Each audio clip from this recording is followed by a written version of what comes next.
ಓಂ ಶಾಂತಿ. ಅನ್ಗ Kannada YouTube ಚಾನೆಲ್ನ ಎಲ್ಲ ಆತ್ಮೀಯ ಸಹೋದರ ಸಹೋದರಿಯರಿಗೂ ಇಂದಿನ ಸಂಚಿಕೆಗೆ ಸ್ವಾಗತ. ನಾವು ಮಾರ್ಕೆಟ್ ಹೋಗ್ಬಿಟ್ಟು ಗುಲಾಬಿ ಹೂಗಳನ್ನ ತೆಗೆದುಕೊಂಡು ಮನೆಗೆ ಬರ್ತೇವೆ.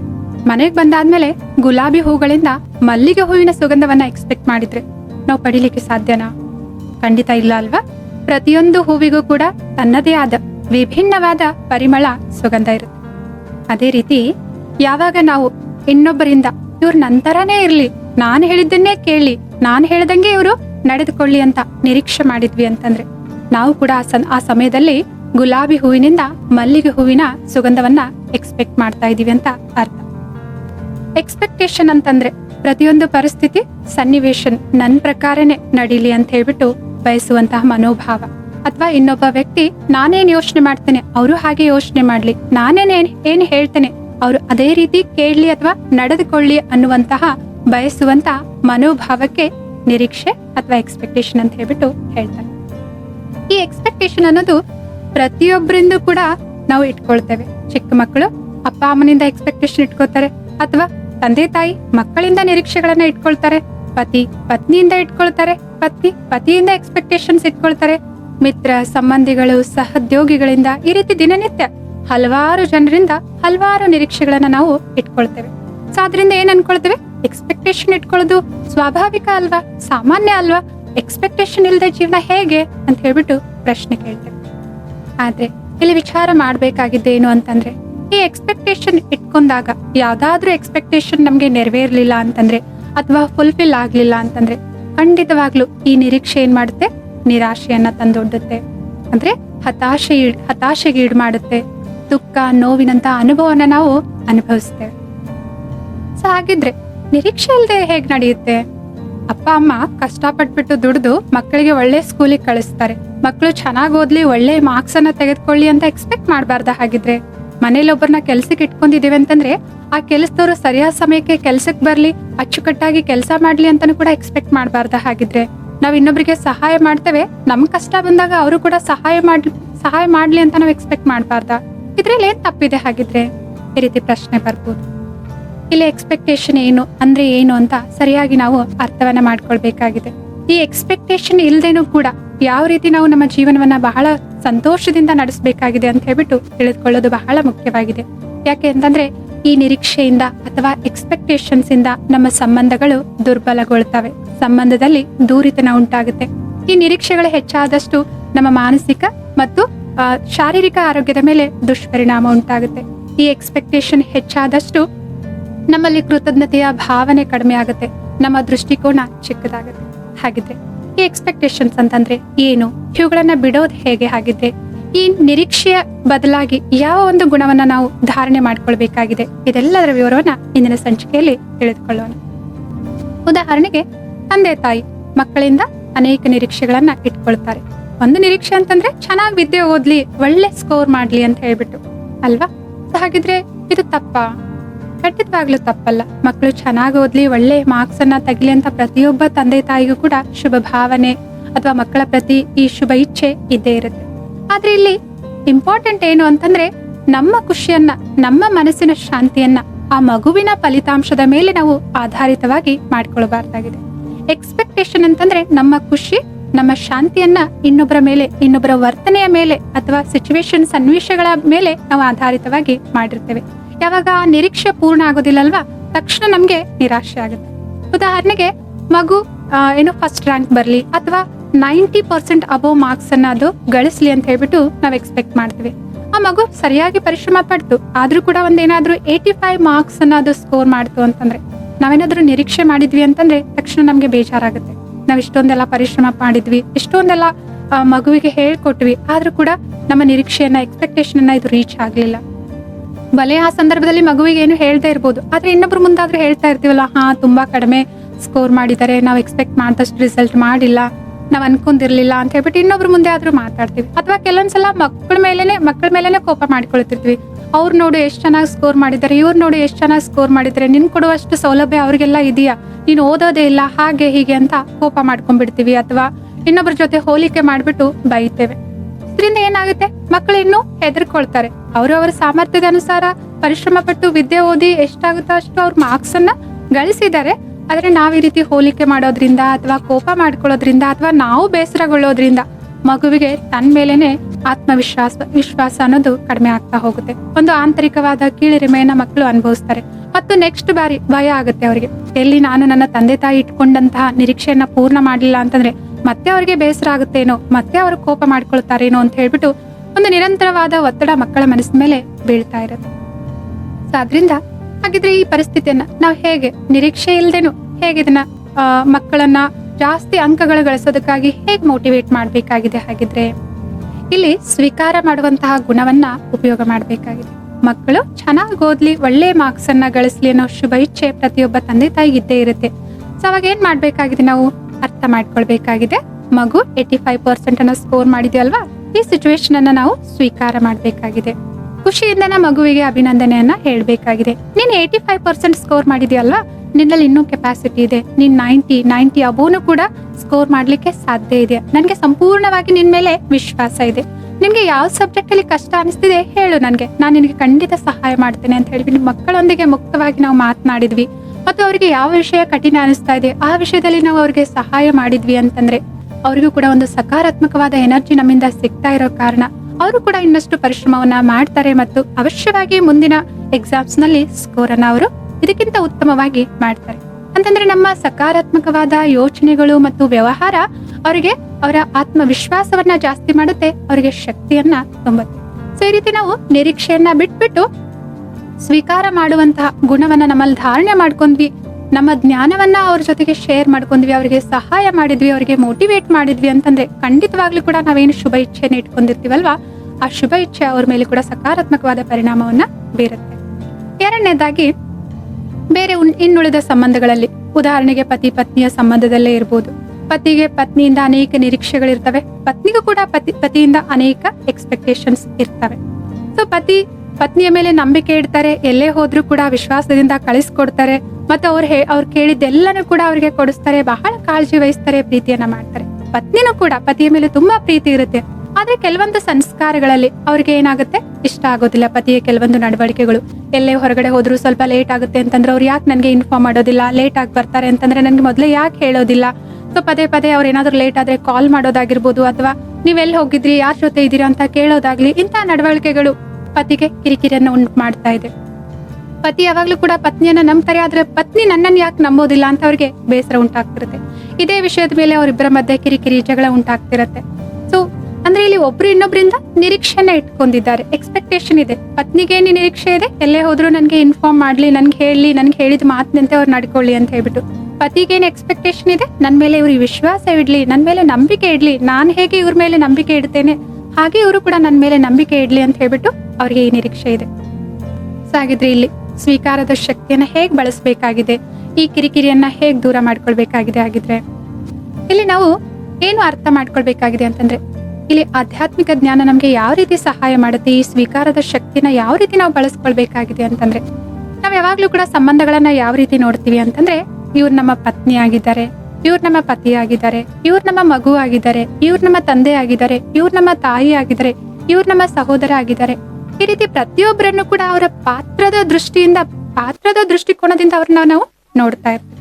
ಆದ್ರೆ ವಾಸ್ತವಿಕವಾಗಿ ಆಧ್ಯಾತ್ಮಿಕ ಜ್ಞಾನ ನಮ್ಗೆ ಏನ್ ಕಲಿಸ್ಕೊಡುತ್ತಂತಂದ್ರೆ, ನಾವೆಲ್ಲರೂ ಕೂಡ ಈ ಸೃಷ್ಟಿ ರೂಪಿ ರಂಗಮಂಟಪದಲ್ಲಿ ಪಾತ್ರಧಾರಿಗಳಾಗಿದ್ದೇವೆ. ಒಂದು ದೊಡ್ಡದಾದ ನಾಟಕದಲ್ಲಿ ದಿನನಿತ್ಯ ನಾವು ಪಾತ್ರವನ್ನ ಅಭಿನಯ ಮಾಡ್ತಾ ಇದೀವಿ. ಆತ್ಮ ಅಜರ ಆಗಿದೆ, ಅಮರ ಆಗಿದೆ, ಅವಿನಾಶಿಯಾಗಿರುವಂತಹ ಸೂಕ್ಷ್ಮವಾದ ಚೈತನ್ಯ ಶಕ್ತಿಯಾಗಿದೆ. ನಾವಿವತ್ತು ಒಟ್ಟಿಗೆ ಪಾತ್ರವನ್ನ ಅಭಿನಯ ಮಾಡ್ತಾ ಇದೀವಿ. ಇದಕ್ಕಿಂತ ಮುಂಚೆ, ಈ ಪಾತ್ರಕ್ಕಿಂತ ಮುಂಚೆ ನಾನು ಇನ್ನೊಂದು ಶರೀರದಲ್ಲಿ ಇದ್ದೆ, ಇನ್ನೊಂದು ಪರಿವಾರದ ಜೊತೆ ಇದ್ದೆ. ಅಲ್ಲಿಯ ವಿಭಿನ್ನವಾದ ವ್ಯಕ್ತಿತ್ವ ಇರುವಂತಹ ಜನರೊಂದಿಗೆ, ಪರಿವಾರದೊಂದಿಗೆ ನಾನಿದ್ದೆ. ಆ ಜೀವನದ ಅನುಭವಗಳೇ ಬೇರೆ ಇದ್ದಾವೆ, ಆ ಜೀವನದ ಸ್ವಭಾವ ಸಂಸ್ಕಾರಗಳು ನಮ್ಮ ಜೊತೆಗೆ ಇವಾಗ್ಲೂ ಕೂಡ ಇದ್ದಾವೆ. ಅದಕ್ಕಿಂತ ಹಿಂದೆ ಇನ್ನೊಂದು ಶರೀರದಲ್ಲಿ, ಇನ್ನೊಂದು ಪರಿವಾರದಲ್ಲಿ, ಇನ್ನೊಂದು ಸ್ಥಳದಲ್ಲಿದ್ದೆ. ಸೊ ಅಲ್ಲಿ ಕೂಡ ಆ ಜೀವನದಲ್ಲಿ ಹಲವಾರು ಅನುಭವಗಳು, ಹಲವಾರು ನಂಬಿಕೆಗಳನ್ನ ನಾವು ನಮ್ಮ ಜೀವನದಲ್ಲಿ ರಿಜಿಸ್ಟರ್ ಮಾಡ್ತಾ ಅಥವಾ ಸ್ಟೋರ್ ಮಾಡ್ತಾ ಬಂದಿದ್ದೇವೆ, ಸಂಸ್ಕಾರಗಳ ರೂಪದಲ್ಲಿ ಬಂದಿದ್ದೇವೆ. ಆತ್ಮ ಒಂದು ಶರೀರವನ್ನ ಬಿಟ್ಟು ಇನ್ನೊಂದು ಶರೀರವನ್ನ ತೆಗೆದುಕೊಳ್ಳುತ್ತೆ ಅಂತಂದ್ರೆ, ಅವರು ಮಾಡಿರುವಂತಹ ಕಾರ್ಮಿಕ ಅಕೌಂಟ್, ಕರ್ಮದ ಅಕೌಂಟ್ ಮತ್ತು ಸಂಸ್ಕಾರಗಳನ್ನ ಅವ್ರ ಜೊತೆಗೆ ತೆಗೆದುಕೊಂಡು ಹೋಗ್ತಾರೆ. ಸೊ ಆದ್ರಿಂದ ನಮ್ಮ ಜೊತೆ ಇವತ್ತು ಯಾರೆಲ್ಲ ಇದ್ದಾರೆ, ಯಾವುದೇ ಸಂಬಂಧದಲ್ಲಿದ್ರು ನಾವೆಲ್ಲರೂ ಕೂಡ ಚೈತನ್ಯ ಶಕ್ತಿ ಆತ್ಮ ಆಗಿದ್ದೇವೆ. ನಮ್ಮ ಜೀವನದ ಪ್ರಯಾಣ ಬಹಳ ಸಮಯದಿಂದ ಇಲ್ಲಿ ನಡೀತಾ ಇದೆ. ಈ ಜನನ ಮರಣ ಚಕ್ರಗಳಲ್ಲಿ ನಾವು ಅನೇಕ ಜನ್ಮಗಳನ್ನ ತೆಗೆದುಕೊಂಡು ಇವತ್ತು ವರ್ತಮಾನ ಸಮಯದಲ್ಲಿ ನಾವು ಯಾರ ಜೊತೆ ಇದೀವಲ್ವಾ ಇಲ್ಲಿ ಪಾತ್ರವನ್ನ ಅಭಿನಯ ಮಾಡ್ತಾ ಇದೀವಿ. ನಮ್ಮೆಲ್ಲರ ನಂಬಿಕೆಗಳೇ ಬೇರೆ ಇದ್ದಾವೆ, ಸಂಸ್ಕಾರಗಳು ಬೇರೆ ಆಗಿದ್ದಾವೆ. ನನ್ನಲ್ಲಿ ವಿಶ್ವಾಸ ಇಡುವಂತಹ, ನಂಬಿಕೆ ಇಡುವಂತಹ ಸಂಸ್ಕಾರ ಇದೆ, ಆದ್ರೆ ಆ ಪತ್ನಿಯಲ್ಲಿ ನಂಬಿಕೆ ಇಡುವಂತಹ, ವಿಶ್ವಾಸ ಇಡುವಂತಹ ಸಂಸ್ಕಾರ ಇಲ್ಲ. ಯಾಕೆಂತಂದ್ರೆ ಅವ್ರದ್ದು ಯಾವುದೋ ಒಂದು ಹಿಂದಿನ ಸಮಯದಲ್ಲಿ, ಹಿಂದಿನ ಯಾವುದೋ ಒಂದು ಜೀವನದಲ್ಲಿ ಅವರು ಬಹಳ ಒಬ್ಬರ ಮೇಲೆ ನಂಬಿಕೆ ಇಟ್ಟಿದ್ರು, ಬಹಳ ಪ್ರೀತಿಯನ್ನ ಮಾಡಿದ್ರು. ಆ ಪ್ರೀತಿ ಇಟ್ಟಂತಹ ವ್ಯಕ್ತಿ ಅವರಿಗೆ ಮೋಸ ಮಾಡಿರ್ಬೋದು, ಅಥವಾ ಆ ನಂಬಿಕೆಯನ್ನ ಉಳಿಸ್ಕೊಂಡಿರ್ಲಿಕ್ಕಿಲ್ಲ. ಇದರಿಂದ ಅವರಿಗೆ ಅಪಾರವಾದ ನೋವು ಆಗಿರ್ಬೋದು, ಅಥವಾ ಅವರ ಪ್ರಿಯವಾದ ವ್ಯಕ್ತಿ ಅವರಿಂದ ದೂರ ಆಗಿರ್ಬೋದು. ಅದೇ ನೋವಿನಲ್ಲಿ ಅವ್ರು ನರಳತಾ ಶರೀರವನ್ನ ಬಿಟ್ಟಿರ್ಬೋದು. ಸೊ ಅವರಿಗೆ ನಂಬಿಕೆ ಇಡೋದು ಅಂತಂದ್ರೆ, ಇನ್ನೊಬ್ಬರನ್ನ ಪ್ರೀತಿ ಮಾಡೋದು ಅಂತಂದ್ರೆ ನೋವು ಅಂತ ಹೇಳ್ಬಿಟ್ಟು ಅವರ ಮನಸ್ಸಿನಲ್ಲಿ ಆಳವಾಗಿ ಬೇರೂರಿದೆ. ಆ ಸಂಸ್ಕಾರದಲ್ಲಿ ಅವರಿಗೆ ಇದೆ. ಸೊ ಅವರಿಗೆ ಭಯ ಆಗುತ್ತೆ, ಎಲ್ಲಿ ನನ್ನನ್ನ ಬಿಟ್ಟು ಇವ್ರು ಹೊರಟೋಗ್ತಾರೇನೋ, ಅಥವಾ ಎಲ್ಲಿ ಏನಾದ್ರೂ ಘಟನೆಗಳ ಘಟಿಸ್ಬಿಟ್ಟು ಇವ್ರು ನನ್ನಿಂದ ದೂರ ಆಗ್ತಾರೇನೋ, ಅಥವಾ ಸೊ ಇವರು ಎಲ್ಲಿ ನನ್ಗೆ ಮೋಸ ಮಾಡ್ತಾರೇನೋ. ಅವ್ರಿಗೆ ಗೊತ್ತಿಲ್ದೇನೆ ಸೂಕ್ಷ್ಮವಾಗಿ ಆ ಭಯಗಳು ಅವರಲ್ಲಿ ಇರ್ತವೆ. ಆದ್ರಿಂದ ಅವರು ವರ್ತಮಾನ ಸಮಯದಲ್ಲಿ ಸೊ ಈ ರೀತಿ ವರ್ತನೆ ಮಾಡ್ತಿರ್ತಾರೆ. ಸ್ವಲ್ಪ ಲೇಟ್ ಆದ್ರೂ ಎಲ್ಲಿ ಹೋದ್ರೆ ಏನೋ, ಏನಾಯ್ತೇನೋ ಇವ್ರಿಗೆ, ಅಥವಾ ಸೊ ಯಾರಾದ್ರೂ ನನ್ಗಿಂತ ಇವ್ರ ಜೊತೆ ಕ್ಲೋಸ್ ಆದ್ರೇನೋ, ಈ ರೀತಿ ಸಂಕಲ್ಪಗಳು ಅವರಲ್ಲಿ ಬರ್ತಾ ಇರ್ತವೆ. ಯಾಕಂದ್ರೆ ಯಾವುದೋ ಒಂದು ಸಮಯದ್ದು ಬಹಳ ಆಳವಾದ ಬೇರೂರು ಬಿಟ್ಟಿದೆ ಆ ಸಂಸ್ಕಾರ. ಅಂತಂದ್ರೆ ಅವ್ರು ಇಷ್ಟಪಟ್ಟಂತವ್ರು ಅವರಿಂದ ದೂರ ಆದಿದ್ದು, ಅಥವಾ ಅವ್ರಿಗೆ ಮೋಸ ಮಾಡಿರುವಂತ ಸಂದರ್ಭ ಬಹಳ ಆಳವಾಗಿ ಬೇರೂರಿದ್ರಿಂದ ವರ್ತಮಾನದಲ್ಲಿ ಅವರು ಈ ರೀತಿ ನಡೆದುಕೊಳ್ತಾ ಇರ್ತಾರೆ. ಸೊ ಆದ್ರಿಂದ ಯಾವಾಗ ನಾವು ಆಧ್ಯಾತ್ಮಿಕ ಈ ಜ್ಞಾನವನ್ನ ಅರಿತುಕೊಂಡು ಅವರನ್ನ ಒಂದು ಆತ್ಮಿಕ ದೃಷ್ಟಿಯಲ್ಲಿ ನೋಡ್ತೀವಿ, ಇವರ ಈ ವರ್ತಮಾನ ಸಮಯದ ವರ್ತನೆಗೆ ಯಾವುದೋ ಒಂದು ಅವಶ್ಯವಾಗಿ ಕಾರಣ ಇದೆ ಅಂತ ನಾವು ಅರ್ಥ ಮಾಡ್ಕೊಳ್ತೀವಲ್ವಾ, ಅವಾಗ ಇಲ್ಲಿ ಸ್ವೀಕಾರದ ಶಕ್ತಿಯನ್ನ ಬಳಸ್ಬಿಟ್ಟು ಈ ಸಮಸ್ಯೆನ ಬಗೆಹರಿಸೋದಕ್ಕೆ ಸಾಧ್ಯ ಆಗುತ್ತೆ. ಹಾಗಾದ್ರೆ ಇಲ್ಲಿ ಏನ್ ಮಾಡ್ಬೇಕಾಗಿದೆ? ಪತಿಯಾದವರು ಮೊದಲು ಪತ್ನಿಯ ಈ ಸಂಸ್ಕಾರವನ್ನ ಸ್ವೀಕಾರ ಮಾಡ್ಬೇಕಾಗಿದೆ. ಹೌದು, ನನ್ನ ಪತ್ನಿಯಲ್ಲಿ ಸ್ವಲ್ಪ ಅನುಮಾನ ಪಡುವಂತದ್ದು ಅಥವಾ ಗಾಬರಿಗೊಳ್ಳುವಂತದ್ದು, ನಂಬಿಕೆಯ ಗುಣ ಸ್ವಲ್ಪ ಕಡಿಮೆ ಇದೆ. ಇವಾಗ ಏನ್ ಮಾಡ್ಬೇಕಾಗಿದೆ? ಆ ಗುಣವನ್ನ ಅವರಲ್ಲಿ ಮತ್ತೆ ತುಂಬಬೇಕಾಗಿದೆ.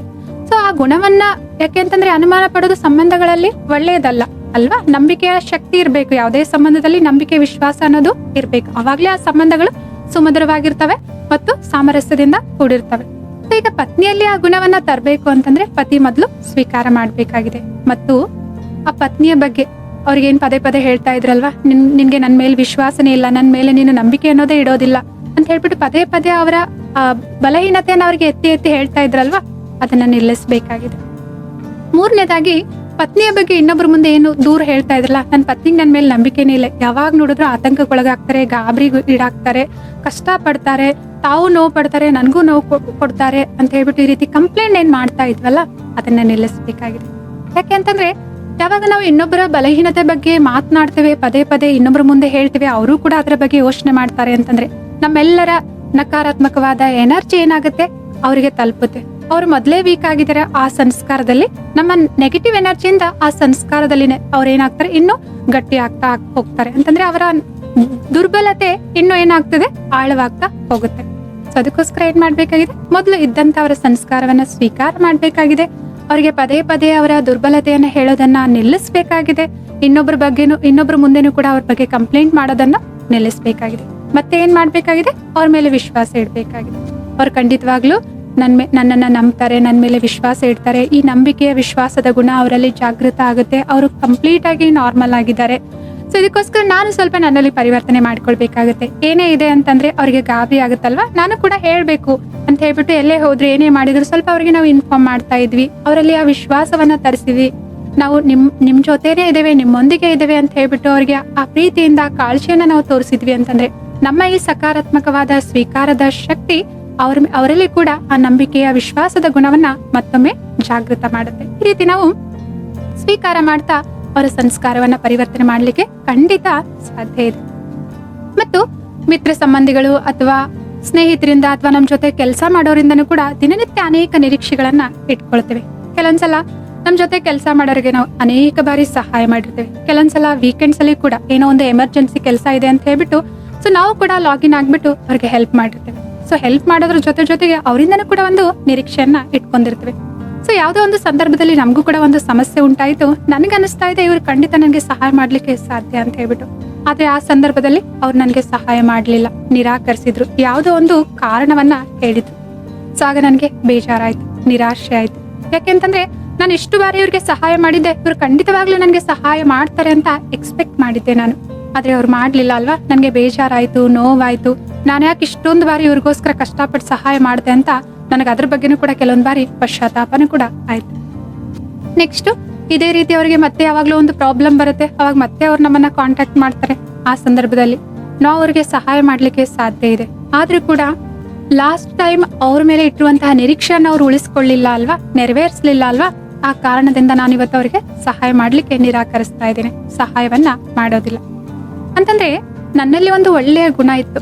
ಇನ್ನೊಬ್ಬರ ಸಮಸ್ಯೆಯಲ್ಲಿದ್ದಾಗ ನನ್ನಿಂದ ಆಗುತ್ತೆ ಅಂತಂದ್ರೆ ನಾನು ಹೋಗ್ಬಿಟ್ಟು ಅವ್ರಿಗೆ ಸಹಾಯವನ್ನ ಮಾಡ್ತಾ ಇದ್ದೆ. ಭಲೆ ಅವ್ರು ಧನ್ಯವಾದ ಹೇಳಿ ಅಥವಾ ಬಿಡ್ಲಿ, ಅವ್ರು ಖುಷಿ ಆಗ್ತಾ ಇದ್ರಲ್ವಾ, ಅಥವಾ ಕೆಲವೊಂದ್ ಬಾರಿ ಧನ್ಯವಾದ ಕೂಡ ಹೇಳ್ತಾ ಇದ್ರಲ್ವಾ, ಆ ಧನ್ಯವಾದ ಅಥವಾ ಅವರ ಖುಷಿ ಆಟೋಮೆಟಿಕ್ ಆಗಿ ನನಗೆ ಆಶೀರ್ವಾದವನ್ನ ಸಂಪಾದನೆ ಮಾಡ್ತಾ ಇತ್ತು, ಅಥವಾ ನನ್ನ ಪುಣ್ಯದ ಖಾತೆಯಲ್ಲಿ ಅದು ಆಶೀರ್ವಾದಗಳ ರೂಪದಲ್ಲಿ ಜಮಾ ಆಗ್ತಾ ಇತ್ತು.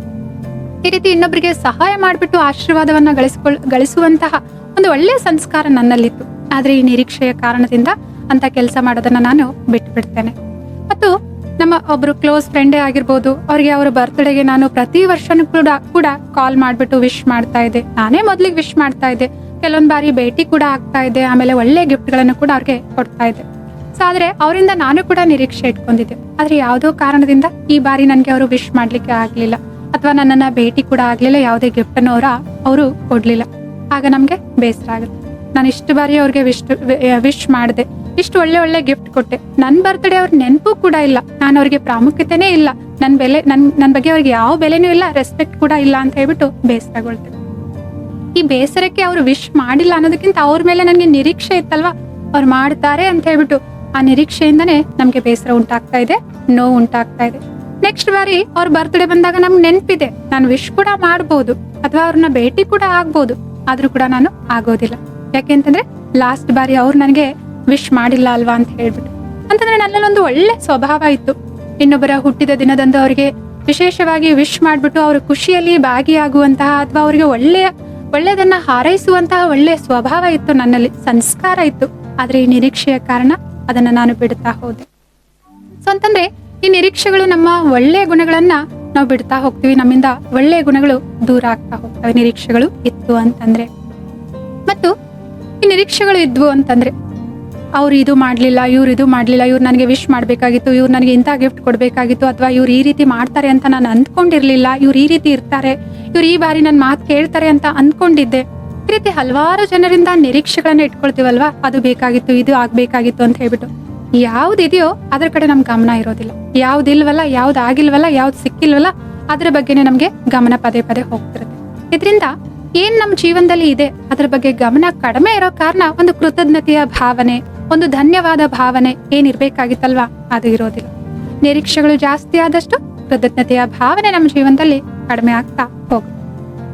ನಮ್ಮೆಲ್ಲರಿಗೂ ಕೂಡ ಗೊತ್ತಿದೆ ಈ ಕೃತಜ್ಞತೆಯ ಶಕ್ತಿ ಅಥವಾ ಕೃತಜ್ಞತೆಯ ಭಾವನೆ ಎಷ್ಟು ಸಕಾರಾತ್ಮಕವಾಗಿ ನಮ್ಮ ಜೀವನವನ್ನೇ, ನಮ್ಮ ಹಣೆ ಬರವನ್ನೇ ಬದಲಾಯಿಸುವಂತ ಶಕ್ತಿಯನ್ನ ಹೊಂದಿದೆ. ಸೊ ಅಂತ ಒಂದು ದಿವ್ಯವಾದ ಗುಣದಿಂದ ನಾವು ದೂರ ಆಗ್ತಾ ಹೋಗ್ತೇವೆ. ಅದಕ್ಕೆ ಕಾರಣ ಈ ನಿರೀಕ್ಷೆಗಳು ಅಥವಾ ಎಕ್ಸ್ಪೆಕ್ಟೇಷನ್. ಮತ್ತು ಕೆಲವೊಂದ್ಸಲ ಏನಾಗುತ್ತೆ ಅಂತಂದ್ರೆ, ಯಾವಾಗ್ಲೂ ಕೂಡ ಇನ್ನೊಬ್ಬರಿಂದ ನಿರೀಕ್ಷೆ ಮಾಡ್ತಾ ಆ ನಿರೀಕ್ಷೆ ನೆರವೇರ್ದ ಇದ್ದಾಗ, ಎಕ್ಸ್ಪೆಕ್ಟೇಷನ್ ಅವ್ರು ಫುಲ್ಫಿಲ್ ಮಾಡದೇ ಇದ್ದಾಗ ಅವ್ರನ್ನ ನಾವು ಜಡ್ಜ್ ಮಾಡ್ತೀವಿ. ಇವ್ರು ಯಾಕೆ ಹಿಂಗಿದ್ದಾರೆ, ಇವ್ರು ಯಾಕೆ ಹಿಂಗ್ ನಡೆದುಕೊಳ್ತಾರೆ, ಯಾಕೆ ನಾನು ಹೇಳಿದ್ದು ಒಪ್ಕೊಳ್ಳೋದಿಲ್ಲ, ಯಾವಾಗ್ಲೂ ಕೂಡ ವಿರುದ್ಧವಾಗಿ ಮಾತನಾಡ್ತಾರಲ್ವಾ, ಇವ್ರು ಹಾಗೆ ಅಂತ ಹೇಳ್ಬಿಟ್ಟು ಇನ್ನೊಬ್ಬರ ಬಗ್ಗೆ ಕುಳಿತುಕೊಂಡು ಜಡ್ಜ್ ಮಾಡ್ತಾ, ತೀರ್ಪನ್ನ ನೀಡ್ತಾ ಏನ್ ಮಾಡ್ತಾ ಇದೀವಿ, ಒಂದು ಕಠಿಣವಾದ ಕಾರ್ಮಿಕ ಕೊಂಡನ್ನ ನಾವು ರೆಡಿ ಮಾಡ್ಕೊಳ್ತಾ ಇದೀವಿ. ಸೊ ಇನ್ನೊಬ್ಬರನ್ನ ಜಡ್ಜ್ ಮಾಡ್ತಾ ಇದೀವಿ ಅಥವಾ ಇನ್ನೊಬ್ರು ಮಾಡೋದನ್ನ ನಾವು ಸರಿ ಇಲ್ಲ ಅಂತ ಹೇಳ್ತಾ ಇದೀವಿ ಅಂತಂದ್ರೆ ನಾವು ಅವರನ್ನ ಸೂಕ್ಷ್ಮವಾಗಿ ಏನ್ ಮಾಡ್ತಾ ಇದೀವಿ, ತಿರಸ್ಕಾರ ಮಾಡ್ತಾ ಇದೀವಿ, ಅಗೌರವ ತೋರಿಸ್ತಾ ಇದೀವಿ, ಅವರ ಎಕ್ಸಿಸ್ಟೆನ್ಸ್, ಅವರ ಅಸ್ತಿತ್ವವನ್ನ ನಾವು ಪ್ರಶ್ನೆ ಮಾಡ್ತಾ ಇದೀವಿ ಅಂತ ಅರ್ಥ. ಸೊ ಇದರಿಂದ ನಮ್ದು ಏನಾಗ್ತಾ ಇದೆ, ನಕಾರಾತ್ಮಕವಾದ ಕಾರ್ಮಿಕ ಕೊಂಡು ಕ್ರಿಯೇಟ್ ಆಗ್ತಾ ಇದೆ. ಹೇಗೆ ಒಂದು ದೇಶದಲ್ಲಿ ನಾವು ವಾಸ ಮಾಡ್ತಾ ಇದೀವಿ ಅಥವಾ ಒಂದು ಪ್ರದೇಶದಲ್ಲಿ ನಾವು ವಾಸ ಮಾಡ್ತಾ ಇದೀವಿ ಅಂತಂದ್ರೆ ಆ ಪ್ರದೇಶದ ಕಾನೂನುಗಳೇನಿದಾವೆ, ನಿಯಮಗಳೇನಿದಾವೆ ಅಂತ ಹೇಳ್ಬಿಟ್ಟು ತಿಳಿದುಕೊಳ್ಳೋದು ಬಹಳ ಇಂಪಾರ್ಟೆಂಟ್ ಆಗಿದೆ. ರಾಂಗ್ ರೂಟಲ್ಲಿ ನಾವು ವಾಹನವನ್ನ ಓಡಿಸ್ತಾ ಇದೀವಿ ಅಥವಾ ನೋ ಪಾರ್ಕಿಂಗ್ ಇದ್ದಲ್ಲಿ ಪಾರ್ಕಿಂಗ್ ಮಾಡಿದೀವಿ ಅಂತಂದ್ರೆ ಅವಶ್ಯವಾಗಿ ಫೈನ್ ಕಟ್ಬೇಕಾಗುತ್ತಲ್ವಾ. ಸೊ ಯಾಕೆಂತಂದ್ರೆ ಆ ಸಮಯದಲ್ಲಿ ಅಯ್ಯೋ ನನ್ಗೆ ಗೊತ್ತಿರ್ಲಿಲ್ಲ, ಕ್ಷಮೆ ಮಾಡಿ ಅಂತಂದ್ರೆ ಸೊ ಫೈನ್ ಕಟ್ಟೋದ್ರಿಂದ ಅಂತೂ ನಾವು ತಪ್ಪಿಸ್ಕೊಳ್ಳೋದಕ್ಕೆ ಆಗೋದಿಲ್ಲ ಅಲ್ವಾ. ಹಾಗೇನೆ ಈ ರೀತಿ ವಿಚಾರ ಮಾಡೋದ್ರಿಂದನೂ ಕೂಡ ನೆಗೆಟಿವ್ ಆದ ಕಾರ್ಮಿಕ ಅಕೌಂಟ್ ಕ್ರಿಯೇಟ್ ಆಗುತ್ತೆ, ಅಥವಾ ನಾನು ಕೂಡ ಇದನ್ನು ತಿರಸ್ಕಾರ ಅಥವಾ ನಕಾರಾತ್ಮಕ ಎನರ್ಜಿಯನ್ನ ಫೇಸ್ ಮಾಡ್ಬೇಕಾಗುತ್ತೆ ಅಂತ ನನಗೆ ಗೊತ್ತಿರ್ಲಿಲ್ಲ ಅಂತ ಹೇಳೋದ್ರಿಂದ ನಾವು ಮಾಡಿರುವಂತಹ ಕರ್ಮಗಳಿಂದ ನಮ್ಗೆ ರಕ್ಷಣೆ ಮಾಡ್ಕೊಳ್ಳಿಕ್ಕೆ ಆಗೋದಿಲ್ಲ. ಅವಶ್ಯವಾಗಿ ಅದೆಲ್ಲದರೂ ಕೂಡ ಕಾನ್ಸಿಕ್ವೆನ್ಸ್ ಬಂದೇ ಬರುತ್ತೆ. ಸೊ ಅದಕ್ಕೋಸ್ಕರ ಈ ಸೃಷ್ಟಿಯಲ್ಲಿ ನಾವು ವಾಸ ಮಾಡ್ತಾ ಇದೀವಿ ಅಂತಂದ್ರೆ ಈ ಪ್ರಕೃತಿಯಲ್ಲಿ ಅನೇಕ ನಿಯಮಗಳಿದಾವೆ. ಅದರಲ್ಲಿ ಮುಖ್ಯವಾದ ನಿಯಮ ಅಂತಂದ್ರೆ ಕರ್ಮದ ಸಿದ್ಧಾಂತಗಳ ನಿಯಮ ಆಗಿದೆ. ಇದನ್ನ ನಾವು ಪ್ರತಿಯೊಬ್ರು ಕೂಡ ತಿಳಿದುಕೊಂಡ್ವಿ ಅಂತಂದ್ರೆ ನಮ್ಮ ಎಂತಹ ವಿಚಾರಗಳು ಎಂತಹ ಫಲವನ್ನ ತಂದು ಕೊಡ್ತಾವೆ, ಎಂತಹ ಕರ್ಮಗಳಿಂದ ಎಂತಹ ಪ್ರತಿಫಲ ಸಿಗುತ್ತೆ ಅಂತ ನಾವು ಇದ್ರ ಬಗ್ಗೆ ತಿಳಿದುಕೊಳ್ಳೋದು ಬಹಳ ಮುಖ್ಯವಾಗಿದೆ. ಯಾಕೆಂತಂದ್ರೆ ಕಷ್ಟಗಳು ಬಂದಾಗ ಕೆಲವೊಂದ್ಸಲ ಪ್ರಶ್ನೆ ಹೇಳ್ತಾವಲ್ವಾ, ನನ್ಗೆ ಯಾಕೆ ಈ ರೀತಿ ಆಯ್ತು, ನನ್ ಜೀವನದಲ್ಲೇ ಯಾಕೆ ಈ ರೀತಿ ನಡೆದು ಹೋಯ್ತು ಅಂತ ಹೇಳ್ಬಿಟ್ಟು. ಯಾಕೆ ಅಂತಂದ್ರೆ ಯಾವುದೋ ಒಂದು ಯಾವುದೋ ಒಂದು ಸಂದರ್ಭದಲ್ಲಿ ನಮ್ಮಿಂದ ಅಂತಹ ಕರ್ಮಗಳು ಆಗಿರ್ತವೆ. ಸೊ ಅದಕ್ಕೋಸ್ಕರ ಈ ಕರ್ಮದ ಸಿದ್ಧಾಂತ ಅನ್ನೋದು ಇದು ಬಹಳ ಇಂಪಾರ್ಟೆಂಟ್ ಆಗಿದೆ. ಆಧ್ಯಾತ್ಮಿಕ ಜ್ಞಾನದಲ್ಲಿ ಇದನ್ನ ಪ್ರತಿಯೊಬ್ರು ಕೂಡ ತಿಳಿದುಕೊಳ್ಳಬೇಕಾಗಿದ್ದು ಅವಶ್ಯಕವಾಗಿದೆ. ಆದ್ರಿಂದ ಇನ್ನೊಬ್ಬರಿಂದ ಎಕ್ಸ್ಪೆಕ್ಟೇಷನ್ ಮಾಡ್ತಾ ಅದು ನೆರವೇರದೇ ಇದ್ದಾಗ ಅವರನ್ನ ಜಡ್ಜ್ ಮಾಡ್ತಾ ಅವ್ರ ಬಗ್ಗೆ ನೆಗೆಟಿವ್ ಆಗಿ ಯೋಚನೆ ಮಾಡ್ತಾ ದ್ವೇಷ ಮಾಡ್ತಾ ಇದ್ವಿ ಅಂತಂದ್ರೆ, ಅಸಮಾಧಾನಗೊಳ್ತಾ ಇದ್ವಿ ಅಂತಂದ್ರೆ ಇದರಿಂದನೂ ಕೂಡ ನೆಗೆಟಿವ್ ಆದ ಅಕೌಂಟ್ ನಮ್ದು ತಯಾರಾಗ್ತಾ ಇರುತ್ತೆ. ಮತ್ತು ನಾವು ನಿರೀಕ್ಷೆಗಳನ್ನ ಮಾಡ್ತಾ ಇದ್ವಿ, ಅದು ನೆರವೇರದೇ ಇದ್ದಾಗ ದುಃಖಿಗಳಾಗ್ತಾ ಇದ್ವಿ, ನೋವು ಪಡ್ತಾ ಇದ್ವಿ, ಅಥವಾ ಹತಾಶೆಯನ್ನ ಅನುಭವ ಮಾಡ್ತಾ ಇದ್ವಿ, ಅಥವಾ ಬೇಸರ ಪಡ್ತಾ ಇದ್ವಿ ಅಂತಂದ್ರೆ, ಇದು ಪದೇ ಪದೇ ಈ ರೀತಿ ಭಾವನೆಗಳನ್ನ ನಾವು ಅನುಭವ ಮಾಡ್ತಾ ಇದ್ವಿ ಅಂತಂದ್ರೆ ಇದು ನಮ್ಮ ಮಾನಸಿಕ ಆರೋಗ್ಯದ ಮೇಲೆ ಪ್ರಭಾವ ಬೀರುತ್ತೆ, ನಮ್ಮ ಮನಸ್ಸಿನ ಶಾಂತಿಯನ್ನ ದೂರ ಮಾಡುತ್ತೆ. ಸೊ ಪದೇ ಪದೇ ನಾವು ಮನಸ್ಸಿನ ಒತ್ತಡವನ್ನ ಅನುಭವ ಮಾಡ್ತಾ ಇದ್ವಿ ಅಥವಾ ಕೋಪಗೊಳ್ತಾ ಇದೀವಿ ಅಂತಂದ್ರೆ ದೀರ್ಘಕಾಲದ ಈ ರೀತಿಯ ಭಾವನೆಗಳು ನಮ್ಮ ಶಾರೀರಿಕ ಆರೋಗ್ಯದ ಮೇಲೂ ಕೂಡ ದುಷ್ಪರಿಣಾಮವನ್ನ ಬೀರ್ತವೆ. ನಿದ್ರಾಹೀನತೆ ಅಂತ ಸಮಸ್ಯೆಯನ್ನ ನಾವು ಎದುರಿಸಬಹುದು, ಅಥವಾ ನಮ್ಮ ಇಮ್ಯುನಿಟಿ ಸಿಸ್ಟಮ್, ರೋಗ ನಿರೋಧಕ ಶಕ್ತಿ ಏನಿದೆ ಅದು ಕೂಡ ಏನಾಗ್ಬೋದು, ಕಡಿಮೆ ಆಗ್ಬೋದು. ವರ್ತಮಾನ ಸಮಯದಲ್ಲಿ ನೋಡಿ ಎಷ್ಟೊಂದು ಮಾನಸಿಕ ಕಾಯಿಲೆಗಳಾಗಿರ್ಬೋದು ಅಥವಾ ಕೆಲವೊಂದು ಜೀವನ ಶೈಲಿಯ ಕಾಯಿಲೆಗಳು ಜಾಸ್ತಿ ಆಗ್ತಾ ಇದಾವೆ. ಇದಕ್ಕೆ ಒಂದು ಮುಖ್ಯವಾದ ಕಾರಣ ಅಂತಂದ್ರೆ ಈ ಎಕ್ಸ್ಪೆಕ್ಟೇಷನ್ಗಳು. ಈ ಎಕ್ಸ್ಪೆಕ್ಟೇಷನ್ ಫುಲ್ಫಿಲ್ ಆಗದೆ ಇರುವಾಗ ನಾವು ಅನುಭವಿಸುವಂತಹ ಫ್ರಸ್ಟ್ರೇಷನ್ ಆಗಿರ್ಬೋದು, ನೋವಾಗಿರ್ಬೋದು ಅಥವಾ ನಿರಾಶೆ ಆಗಿರ್ಬೋದು, ಇದರಿಂದ ಶರೀರದಲ್ಲಿ ನಕಾರಾತ್ಮಕವಾದ ಹಾರ್ಮೋನ್ಗಳು ಉತ್ಪತ್ತಿ ಆಗ್ತಾ ಇದಾವೆ. ಅವುಗಳ ಕಾರಣ ಶರೀರದಲ್ಲಿ ಕಾಯಿಲೆಗಳು ಕೂಡ ಬರ್ತಾ ಇದೆ. ಸೊ ಅದರಿಂದ ಮಾನಸಿಕ ನೆಮ್ಮದಿಯನ್ನ ಹಾಳು ಮಾಡುತ್ತಾ ಇದೆ ಎಕ್ಸ್ಪೆಕ್ಟೇಷನ್ ಅನ್ನೋದು. ನಮ್ಮ ಶರೀರದ ಆರೋಗ್ಯದ ಮೇಲೆ ಕೂಡ ದುಷ್ಪರಿಣಾಮವನ್ನ ಬೀರುತ್ತೆ. ಸೊ ಈ ರೀತಿ ಅನೇಕ ಹಾನಿಗಳನ್ನ ಈ ಎಕ್ಸ್ಪೆಕ್ಟೇಷನ್ ಇಂದ ನಾವು ದಿನನಿತ್ಯ ಅನುಭವಿಸ್ತೇವೆ. ಹಾಗಿದ್ರೆ ಏನ್ ಮಾಡ್ಬೇಕಾಗಿದೆ? ಈ ಎಕ್ಸ್ಪೆಕ್ಟೇಷನ್ ಅನ್ನೋ ಭಾರವನ್ನ ಇವತ್ತು ನಾವು ಬಿಡುಗಡೆ ಮಾಡ್ಬೇಕಾಗಿದೆ, ಇಳಿಸ್ಕೊಳ್ಬೇಕಾಗಿದೆ. ಯಾರಿಂದ ನಾವು ಏನೇ ನಿರೀಕ್ಷೆ ಮಾಡ್ತಾ ಇದೀವಿ ಅಂತಂದ್ರೆ ನಮ್ಮ ನಿರೀಕ್ಷೆ ಇನ್ನೊಬ್ಬರಿಗೆ ಭಾರದ ರೂಪದಲ್ಲಿ ಅನುಭವ ಆಗುತ್ತೆ. ಒಬ್ಬ ವ್ಯಕ್ತಿ ನಾನು ಹೇಳೋ ಕೆಲಸ ಎಲ್ಲ ಮಾಡ್ಲಿ, ನಾನು ಹೇಳ್ದಂಗೆ ನಡ್ಕೊಳ್ಳಿ, ನಾನ್ ಹೇಳೋ ಮಾತೆಲ್ಲ ಕೇಳಿ ಅಂತ ನಾವು ಅನ್ಕೊಂಡ್ವಿ ಅಂತಂದ್ರೆ ಅವರ ಸ್ವಭಾವ, ಅವರ ಸಂಸ್ಕಾರಗಳು, ಅವರ ಇಷ್ಟಗಳು ಎಲ್ಲನೂ ಕೂಡ ಭಿನ್ನ ಆಗಿದಾವೆ. ಭಲೆ ನಮ್ಮ ಪೊಸಿಷನ್ ಅನುಸಾರ ನಾವು ಅವ್ರಿಗೆ ಹೇಳ್ತಾ ಇದ್ದೇವೆ, ಅವ್ರಿಗೆ ಒಂದು ಯಾವುದೋ ಒಂದು ಅನಿವಾರ್ಯತೆ ಇರುತ್ತೆ, ಅವರು ಕೇಳ್ತಾ ಇದ್ರೆ, ಆದ್ರೆ ಇದು ಜಾಸ್ತಿ ಸಮಯದವರೆಗೂ ನಡೆಯೋದಿಲ್ಲ. ಯಾಕೆಂತಂದ್ರೆ ಯಾವಾಗ ಅವರಿಗೆ ಅವರ ಅನಿವಾರ್ಯತೆ ಮುಗಿಯುತ್ತಲ್ವಾ, ಆಗ ವ್ಯಕ್ತಿಗಳು ನಮ್ಮ ನಿರೀಕ್ಷೆಗಳನ್ನ ಪೂರ್ಣ ಮಾಡ್ಲಿಕ್ಕೆ ಸಾಧ್ಯ ಆಗೋದಿಲ್ಲ. ಅವಾಗ ನಮ್ಗೇನೆ ನೋವಾಗೋದು. ಸೊ ಅದ್ರಿಂದ ಇಲ್ಲಿ ಎಲ್ಲವನ್ನ ಈ ಜೀವನದಲ್ಲಿ ಈ ಸ್ವೀಕಾರ ಮಾಡೋ ಶಕ್ತಿ ಸ್ವಾಭಾವಿಕವಾಗಿ ಇದೆ ಹೊರತು ನಿರೀಕ್ಷೆ ಮಾಡುವಂಥದ್ದು ಅಲ್ಲ. ಈ ನಿರೀಕ್ಷೆ ಅಥವಾ ಎಕ್ಸ್ಪೆಕ್ಟೇಷನ್ ಅನ್ನೋದು ಇದು ಸಂಬಂಧಗಳ ಶತ್ರು ಆಗಿದೆ. ಸೊ ಅದ್ರಿಂದ ಇದನ್ನ ಎಷ್ಟಾಗುತ್ತೋ ಅಷ್ಟು ಈ ನಿರೀಕ್ಷೆಗಳ ಭಾರವನ್ನ ನಾವು ಇಳಿಸಿದ್ವಿ ಅಂತಂದ್ರೆ, ಈ ನಿರೀಕ್ಷೆಗಳನ್ನ ನಾವು ಬಿಟ್ವಿ ಅಂತಂದ್ರೆ ಅವಾಗ ಯಾವುದೇ ದೂರುಗಳು ಕೂಡ ಇರೋದಿಲ್ಲ. ಸೊ ಯಾವುದೇ ದೂರ ಇರೋದಿಲ್ಲ ಅಂತಂದ್ರೆ ನಮ್ಮ ಮನಸ್ಸು ಶಾಂತವಾಗಿರುತ್ತೆ. ಸೊ ಹೂವಿನ ತರ ನಾವು ಕೂಡ ಹಗುರವಾಗಿ ಇರ್ಲಿಕ್ಕೆ ಸಾಧ್ಯ ಆಗುತ್ತೆ. ಸೊ ಹಾಗಂತಂದ್ರೆ ಈ ಎಕ್ಸ್ಪೆಕ್ಟೇಷನ್ ಅಂತಂದ್ರೆ ಏನು? ಹಾಗಿದ್ರೆ ಏನೆಲ್ಲಾ ನಡೀತಾ ಇದೆ, ಮುಂದೆ ಏನೆಲ್ಲಾ ತಪ್ಪು ನಡೀತಾ ಇದ್ರು ಸರಿ ಬಿಡು, ಅವ್ರ ಕೆಲಸ ಅವ್ರು ಮಾಡ್ತಾ ಇದಾರೆ ಅಂತ ಹೇಳ್ಬಿಟ್ಟು ಸಹಿಸ್ಕೊಂಡು ಸುಮ್ನೆ ಇರೋದಂತ ಅರ್ಥನಾ? ಇದಕ್ಕೆ ಸ್ವೀಕಾರದ ಶಕ್ತಿ ಅಂತ ಹೇಳ್ತಾರೆ? ಅಲ್ಲ. ಸ್ವೀಕಾರದ ಶಕ್ತಿ, ಅಕ್ಸೆಪ್ಟೆನ್ಸ್ ಅಂತಂದ್ರೆ ಏನು ಅಂತಂದ್ರೆ ಏನ್ ನಡೀತಾ ಇದೆ ಅದು ನಡೀತಾ ಇದೆ, ಅದನ್ನ ನಾವು ಆ ಸಮಯದಲ್ಲಿ ಸ್ವೀಕಾರ ಮಾಡ್ತಾ ಇದೀವಿ. ಸ್ವೀಕಾರ ಮಾಡ್ತಾ ಇದೀವಿ ಅಂತಂದ್ರೆ ಅರ್ಥ ನಮ್ಮ ಮನಸ್ಸಿನ ಶಾಂತಿ, ನಮ್ಮ ಮನಸ್ಸಿನ ಖುಷಿ, ಅವರ ಬಲೆ ಅದು ಜನರಾಗಿರ್ಬೋದು, ಅವ್ರ ವರ್ತನೆ ಆಗಿರ್ಬೋದು, ಅಥವಾ ಸಿಚುವೇಶನ್ ಇರ್ಬೋದು, ಅಥವಾ ಸನ್ನಿವೇಶಗಳಿರ್ಬೋದು, ಅದರ ಮೇಲೆ ಡಿಪೆಂಡ್ ಆಗಿಲ್ಲ ಅಂತ ಅರ್ಥ. ಅಂತಂದ್ರೆ ಒಬ್ಬ ವ್ಯಕ್ತಿ ಕನ್ನಡಿಯ ಮುಂದೆ ನಿಂತ್ಕೊಂಡ್ಬಿಟ್ಟು ಆ ಕನ್ನಡಿಯಲ್ಲಿ ಕಾಣಿಸುವಂತ ಪ್ರತಿಬಿಂಬ ಇದೆ ಅಲ್ವಾ, ಅದು ನಕ್ರೆ ನಾನ್ ನಗ್ತೇನೆ ಅಂತ ಹೇಳಿದ್ರೆ ಅದು ಯಾವತ್ತಾದ್ರೂ ಸಾಧ್ಯ ಆಗುತ್ತಾ? ಯಾಕೆ ಅಂತಂದ್ರೆ ಆ ಕನ್ನಡಿಯಲ್ಲಿ ಕಾಣಿಸ್ತಿರೋ ಪ್ರತಿಬಿಂಬ ಯಾರ್ದು? ಆ ವ್ಯಕ್ತಿಯದಾಗಿದೆ. ಎಲ್ಲಿವರೆಗೂ ಈ ವ್ಯಕ್ತಿ ನಗೋದಿಲ್ಲ, ಆ ಕನ್ನಡಿಯಲ್ಲಿ ಕಾಣಿಸುವಂತ ಪ್ರತಿಬಿಂಬದಲ್ಲಿ ಕೂಡ ನಗು ಮೂಡ್ಲಿಕ್ಕೆ ಸಾಧ್ಯ ಇಲ್ಲ. ಹಾಗೇನೆ ನಮ್ಮ ಜೀವನದಲ್ಲಿ ನಾವೇನ್ ಅಂದ್ಕೊಳ್ತೀವಿ ಅಂತಂದ್ರೆ, ಇವ್ರು ನನ್ ಮಾತು ಕೇಳಿದ್ರು ಅಂತಂದ್ರೆ ನಾನ್ ಚೆನ್ನಾಗಿರ್ತೇನೆ, ಸೊ ಇವ್ರು ನಾನು ಹೇಳ್ದಂಗೆ ನಡ್ಕೊಂಡ್ರು ಅಂತಂದ್ರೆ ನನಗೆ ಕೋಪ ಬರೋದಿಲ್ಲ. ಇವ್ರು ಸರಿ ಹೋದ್ರು ಅಂತಂದ್ರೆ ನಾನು ಆರಾಮಾಗಿರ್ತೇನೆ. ನಮ್ಮ ಖುಷಿಯನ್ನ ಇನ್ನೊಬ್ರಿಂದ ಅವರ ವರ್ತನೆ ಅಥವಾ ಅವರ ವ್ಯವಹಾರವನ್ನ ನಾವ್ ಹೇಳ್ದಂಗೆ ಇರ್ಲಿ ಅಂತ ಎಕ್ಸ್ಪೆಕ್ಟ್ ಮಾಡ್ತಾ ಇರ್ತೀವಿ. ನಮ್ಮ ಖುಷಿಯನ್ನ, ನಮ್ಮ ಮನಸ್ಸಿನ ಶಾಂತಿಯನ್ನ ಅವರ ವ್ಯವಹಾರದ ಮೇಲೆ ಆಧಾರಿತವಾಗಿ ಮಾಡಿರ್ತೇವೆ. ನಮ್ಗೆ ಸ್ವೀಕಾರದ ಶಕ್ತಿ, ಸ್ವೀಕಾರದ ಗುಣ ಏನ್ ಹೇಳ್ಕೊಡುತ್ತೆ ಅಂತಂದ್ರೆ, ನಿಮ್ಮ ಭಾವನೆಗಳಿಗೆ ನೀವು ಜವಾಬ್ದಾರರಾಗಿದ್ದೀರಾ. ಪರಿಸ್ಥಿತಿಗಳನ್ನ ಸ್ವೀಕಾರ ಮಾಡಿ, ಆದ್ರೆ ನಿಮ್ಮ ಖುಷಿ ಅಥವಾ ಆನಂದ ಅಥವಾ ನೆಮ್ಮದಿ ಅಥವಾ ಶಾಂತಿಯನ್ನ ಇನ್ನೊಬ್ಬರ ಮೇಲೆ ಆಧಾರಿತವಾಗಿ ಮಾಡ್ಕೊಳ್ಬೇಡಿ. ನಿಮ್ಮ ಭಾವನೆಗಳ ಮಾಲೀಕರು ನೀವಾಗಿದ್ದೀರಾ ಅಂತ. ಉದಾಹರಣೆಗೆ ನಮ್ಮ ಮನೆಯಲ್ಲಿ ಕೆಲ್ಸಕ್ಕೆ ಬರ್ತಾರೆ, ಅವ್ರು ಸರಿಯಾದ ಟೈಮಿಗೆ ಕೆಲ್ಸಕ್ಕೆ ಬರ್ಲಿ, ಎಲ್ಲಾ ಕೆಲಸಗಳನ್ನ ಅಚ್ಚುಕಟ್ಟಾಗಿ ಮಾಡ್ಲಿ ಅಂತ ಹೇಳ್ಬಿಟ್ಟು ನಾವ್ ನಿರೀಕ್ಷೆ ಇಟ್ಕೊಂಡ್ವಿ ಅಂತಂದ್ರೆ, ಒಂದ್ ವೇಳೆ ಅವರು ಹಾಗೆ ಮಾಡ್ಲಿಲ್ಲ ಅಂತಂದ್ರೆ ನಮ್ಗೆ ಬೇಜಾರಾಗುತ್ತೆ, ನಮ್ಗೆ ಕೋಪ ಬರುತ್ತೆ, ನಮ್ಗೆ ಕಿರಿಕಿರಿ ಉಂಟಾಗುತ್ತೆ. ಎಷ್ಟಾದ್ರೂ ಹೇಳೋದು ಇವ್ರಿಗೆ ಕರೆಕ್ಟ್ ಟೈಮಿಗೆ ಸ್ಯಾಲ್ರಿ ಕೊಡ್ತೀವಿ, ಆದ್ರೂ ಕೂಡ ನಾವ್ ಹೇಳ್ದಂಗೆ ಎಕ್ಸ್ಪೆಕ್ಟ್ ಮಾಡ್ದಂಗೆ ಇರೋದೇ ಇಲ್ವಲ್ಲ ಅಂತ ಹೇಳ್ಬಿಟ್ಟು ದಿನಾಲು ಕೂಡ ಮನಸ್ಸಿಗೆ ಭಾರ ಅನಿಸ್ತಿರುತ್ತೆ. ಹಾಗಿದ್ರೆ ಇಲ್ಲಿ ಸ್ವೀಕಾರದ ಶಕ್ತಿಯನ್ನ ಹೇಗ್ ಬಳಸಬೇಕಾಗಿದೆ? ಸ್ವೀಕಾರದ ಶಕ್ತಿಯನ್ನ ಹೇಗ್ ಬಳಸಬೇಕು ಅಂತಂದ್ರೆ, ಅವರನ್ನ ನೀವು ಕೆಲ್ಸಕ್ಕೆ ಇಟ್ಕೊಂಡಿದ್ದೀರಾ, ಅವ್ರಿಗೆ ಕೆಲ್ಸನೂ ಕೂಡ, ನೀವು ಸಂಬಳನೂ ಕೂಡ ಕೊಡ್ತಾ ಇದ್ದೀರಾ. ಅವಶ್ಯವಾಗಿ ಅವರು ಆನ್ ಟೈಮ್ ಕೆಲ್ಸಕ್ಕೆ ಬರ್ಬೇಕಾಗಿದೆ, ನೀವು ಹೇಳಿರೋ ಕೆಲಸಗಳನ್ನ ಅವರು ಮಾಡ್ಬೇಕಾಗಿದೆ. ಆದ್ರೆ ಇಲ್ಲಿ ನಿರೀಕ್ಷೆಗಳನ್ನ ಮಾಡೋದನ್ನ ಬಿಟ್ಟು ಸ್ವೀಕಾರ ಮಾಡೋದನ್ನ ಹೇಗ್ ಬಳಸೋದಾಗಿದ್ರೆ, ಅವ್ರ ಜೊತೆ ಕುಳಿತುಕೊಂಡು ಮಾತನಾಡ್ಬೇಕಾಗಿದೆ. ನೋಡಿ, ಇಷ್ಟು ಸಮಯದಿಂದ ಹಿಡಿದು ಇಷ್ಟು ಸಮಯದವರೆಗೂ ಇಲ್ಲಿ ಕೆಲಸದ ಅವಶ್ಯಕತೆ ಇದೆ, ನಿಮ್ಗೆ ಇಂತಹ ಸಮಯದಲ್ಲಿ ಕೆಲ್ಸಕ್ಕೆ ಬರ್ಲಿಕ್ಕೆ ಆಗುತ್ತಾ ಇಲ್ವಾ ಅಂತ ವಿಚಾರ ಮಾಡ್ಬಿಟ್ಟು ಹೇಳಿ ಅಂತ ಅವ್ರಿಗೆ ಕೇಳ್ಬೇಕಾಗಿದೆ. ಒಂದ್ ವೇಳೆ ಆಗುತ್ತೆ ಅಂತ ಹೇಳ್ಬಿಟ್ಟು ಅವ್ರು ಒಪ್ಕೊಳ್ತಾ ಇದ್ರೆ, ಹಾಗಿದ್ರೆ ಇಂಥ ಕೆಲಸಗಳನ್ನ ಈ ರೀತಿ ಅಚ್ಚುಕಟ್ಟಾಗಿ ಮಾಡ್ಬೇಕಂತ ನಾವು ನಮ್ಮನೇಲಿ ಇಂಥ ವಸ್ತುಗಳು ಈ ಸಮಯದಲ್ಲಿ ಅಂದ್ರೆ ಇಂಥ ವಸ್ತುಗಳು ಈ ಸ್ಥಳದಲ್ಲಿ ಇರ್ತವೆ, ಅಥವಾ ಈ ರೀತಿ ನೀಟಾಗಿ ನಾವು ಇಡ್ಬೇಕಂತ ಹೇಳ್ಬಿಟ್ಟು ನಿಮ್ಮಿಂದ ಈ ರೀತಿ ಕೆಲಸ ಆಗ್ಲಿ ಅಂತ ಹೇಳ್ಬಿಟ್ಟು ನಾವು ಹೇಳ್ತಾ ಇದ್ವಿ. ಇದನ್ನ ಮಾಡ್ಲಿಕ್ಕೆ ಆಗುತ್ತಾ ಇಲ್ವಾ ಅಂತ ಹೇಳ್ಬಿಟ್ಟು ಅವ್ರಿಗೆ ಸರಿಯಾದ ಮಾರ್ಗದರ್ಶನವನ್ನ ನಾವು ನೀಡಬೇಕಾಗಿದೆ.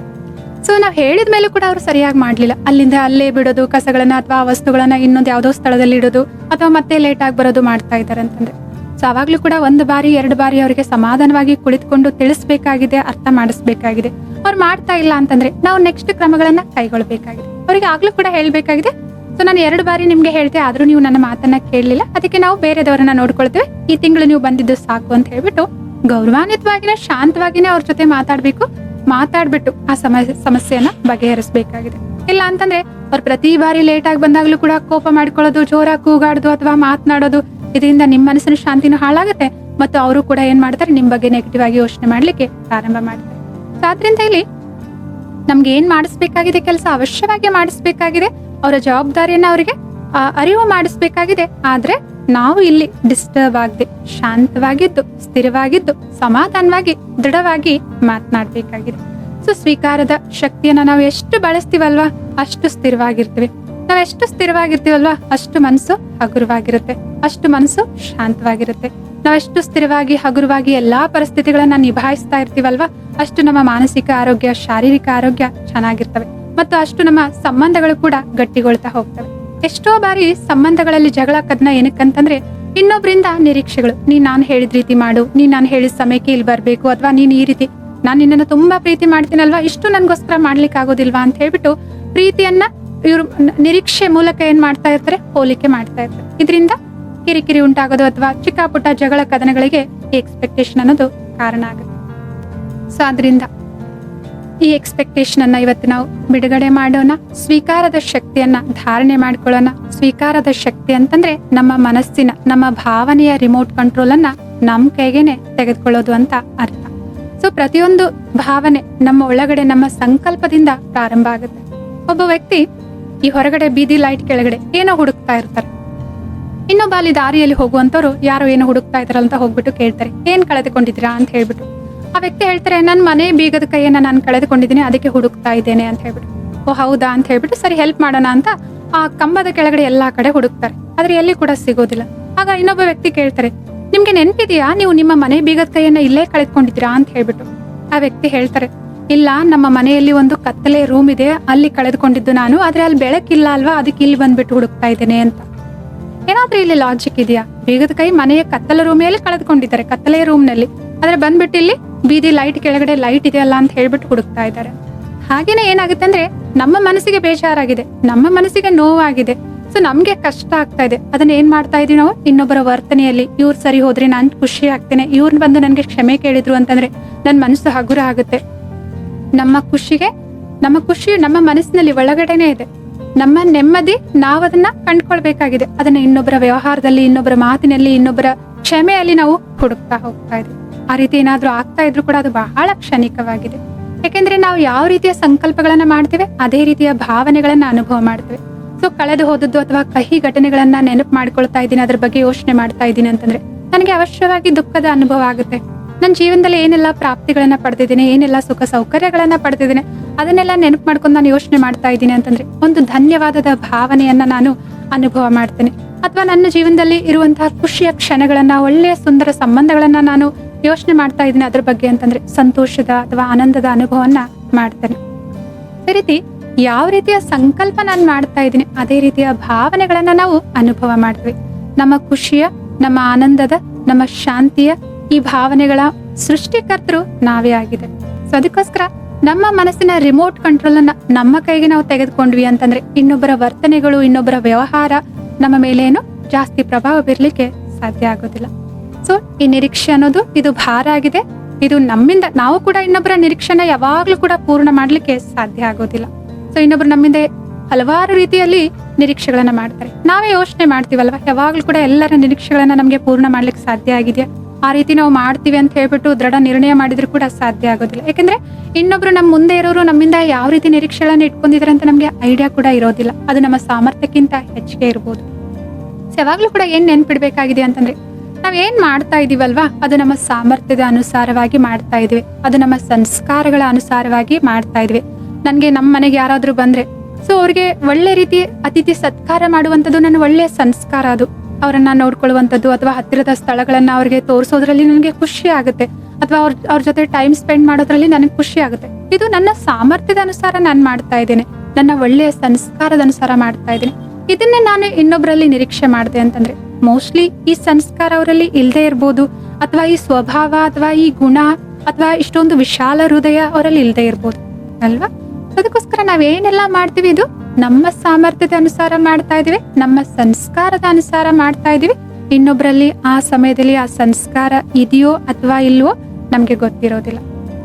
ಸೊ ಒಂದ್ ವೇಳೆ ಅವರು ಕೂಡ ಈ ರೀತಿ ಮಾಡ್ಲಿ ಅಂತ ನಾವು ಬಯಸ್ತಾ ಇದೀವಿ ಅಂತಂದ್ರೆ ಅದು ನಮ್ಮ ಹತ್ತಿರದ ಸಂಬಂಧಗಳಲ್ಲೇ ಅಂತಂದ್ರೆ ಅವರಿಗೆ ನಾವು ಸಹಾಯ ಮಾಡಬಹುದಾಗಿದೆ. ಹೇಗೆ ಅವರು ಕೂಡ ಈ ಸಂಸ್ಕಾರಗಳನ್ನ ಅವರಲ್ಲಿ ಧಾರಣೆ ಮಾಡ್ಕೊಳ್ಬಹುದು, ಅವರಿಗೆ ಸಹಾಯ ಮಾಡಿ, ಅವರಿಗೆ ಮೋಟಿವೇಟ್ ಮಾಡಿ, ಅವರಿಗೆ ತಿಳುವಳಿಕೆಯನ್ನ ನೀಡಿ. ಆದ್ರೆ ಅವರಿಂದ ಎಕ್ಸ್ಪೆಕ್ಟೇಷನ್ ಇಟ್ಕೊಂಡು ಬೇಸರ ಮಾಡ್ಕೊಳ್ಳೋದು, ನಿರಾಶೆಗೊಳಗಾಗೋದು, ಅವ್ರ ಬಗ್ಗೆ ದೂರುಗಳನ್ನ ಹೇಳೋದು ಅಥವಾ ಅವರಿಗೆ ಪದೇ ಪದೇ ನೆಗೆಟಿವ್ ಆಗಿ ಅವ್ರ ಟೀಕೆ ಮಾಡೋದ್ರಿಂದ ಯಾವ ಪ್ರಯೋಜನ ಕೂಡ ಇಲ್ಲ. ಸೊ ನಿರೀಕ್ಷೆಗಳ ಈ ಭಾರವನ್ನ ಇಳಿಸ್ತಾ ಸ್ವೀಕಾರದ ಗುಣವನ್ನ ನಾವು ಧಾರಣೆ ಮಾಡ್ಕೊಳ್ತಾ ನಮ್ಮ ಖುಷಿ, ಆನಂದ, ಸಂತೋಷ, ಶಾಂತಿಯ ಭಾವನೆಗಳಿಗೆ ನಾವೇ ಅದರ ಸೃಷ್ಟಿಕರ್ತರು ಅಂತ ಹೇಳ್ಬಿಟ್ಟು ನಮ್ಮ ಖುಷಿಯನ್ನ ಇನ್ನೊಬ್ಬರ ಮೇಲೆ ಡಿಪೆಂಡ್ ಮಾಡ್ತಾ ಸೊ ನಮ್ಮ ಮನಸ್ಸಿನ ರಿಮೋಟ್ ಕಂಟ್ರೋಲ್ ಅನ್ನ ನಾವೇ ತೆಗೆದುಕೊಳ್ತಾ ಸ್ವೀಕಾರದ ಗುಣವನ್ನ ಜೀವನದ ಪ್ರತಿಯೊಬ್ಬರೊಂದಿಗೂ ನಾವು ಬಳಸಿದ್ವಿ ಅಂತಂದ್ರೆ ನಮ್ಮ ಈ ನಿರೀಕ್ಷೆಯ ಭಾರವನ್ನ ನಾವು ಇಳಿಸ್ಕೊಳ್ಳಿಕ್ಕೆ ಸಾಧ್ಯ ಇದೆ. ನಮ್ಮ ಮನಸ್ಸಿನ ಆರೋಗ್ಯ ಮತ್ತು ಶಾರೀರಿಕ ಆರೋಗ್ಯನೂ ಕೂಡ ಚೆನ್ನಾಗಾಗುತ್ತೆ ಇದರಿಂದ, ಮತ್ತು ನಾವು ಆತ್ಮಿಕವಾಗಿನೂ ಕೂಡ ಶಕ್ತಿಶಾಲಿಗಳಾಗ್ತಾ ಹೋಗ್ತೇವೆ. ನಮ್ಮ ಸಂಬಂಧಗಳು ಸುಮಧುರವಾಗ್ತವೆ, ಬಲಗೊಳ್ತವೆ, ಮತ್ತು ನಮ್ಮಲ್ಲಿರುವಂತಹ ಒಳ್ಳೆ ಗುಣಗಳನ್ನ ನಾವು ಇನ್ನಷ್ಟು ಅದನ್ನ ಬಳಸ್ಕೊಳ್ಳಿಕ್ಕೆ ಸಾಧ್ಯ ಆಗುತ್ತೆ, ಆಶೀರ್ವಾದಗಳನ್ನ ಪಡಿಲಿಕ್ಕೆ ಸಾಧ್ಯ ಆಗುತ್ತೆ ಅಂತ ಹೇಳ್ತಾ ಇವತ್ತಿನ ಸಂಚಿಕೆಯನ್ನ ಇಲ್ಲಿಗೆ ಮುಕ್ತಾಯಗೊಳಿಸ್ತಾ ಇದ್ದೀವಿ. ಆತ್ಮೀಯ ಸಹೋದರ ಸಹೋದರಿಯರೇ, ನೀವು ಕೂಡ ಅನೇಕರಿಂದ ನಿರೀಕ್ಷೆಗಳನ್ನ ಇಟ್ಕೊಂಡಿದ್ರಿ, ಎಕ್ಸ್ಪೆಕ್ಟೇಷನ್ ಅನ್ನ ಇಟ್ಕೊಂಡಿದ್ರಿ, ಅದು ನೆರವೇರದೇ ಇದ್ದಾಗ ನಿಮ್ಗೂ ಕೂಡ ಬೇಸರ ಆಯ್ತು ಅಂತಂದ್ರೆ, ನಿಮ್ಗೇನಾದ್ರೂ ಅದರ ಬಗ್ಗೆ ಪ್ರಶ್ನೆಗಳಿದ್ವು ಅಂತಂದ್ರೆ ಖಂಡಿತವಾಗೂ ಈ ವಿಡಿಯೋದ ಕಾಮೆಂಟ್ ಬಾಕ್ಸ್ ನಲ್ಲಿ ನೀವು ನಮಗೆ ಕೇಳಬಹುದಾಗಿದೆ. ಅಥವಾ ನೇರವಾಗಿ ನೀವು ನಮ್ಮೊಂದಿಗೆ ಮಾತನಾಡಿ ನಿಮ್ಮ ಪ್ರಶ್ನೆಯನ್ನ ಕೇಳಲಿಕ್ಕೆ ಬಯಸ್ತೀರಾ ಅಂತಂದ್ರೆ ಈ ಸ್ಕ್ರೀನ್ ನಲ್ಲಿ ತೋರಿಸಲಾಗಿರುವಂತಹ ಮೊಬೈಲ್ ಸಂಖ್ಯೆಗೆ ಕರೆ ಮಾಡಬಹುದಾಗಿದೆ. ಮತ್ತೊಂದು ಸಂಚಿಕೆಯಲ್ಲಿ ಇನ್ನೊಂದು ಸುಂದರವಾದ ವಿಷಯದೊಂದಿಗೆ ನಾವೆಲ್ಲರೂ ಕೂಡ ಭೇಟಿಯಾಗೋಣ. ಅಲ್ಲಿವರೆಗೂ ತಮ್ಮೆಲ್ಲರಿಗೂ ಕೂಡ ನಮಸ್ತೆ. ಓಂ ಶಾಂತಿ.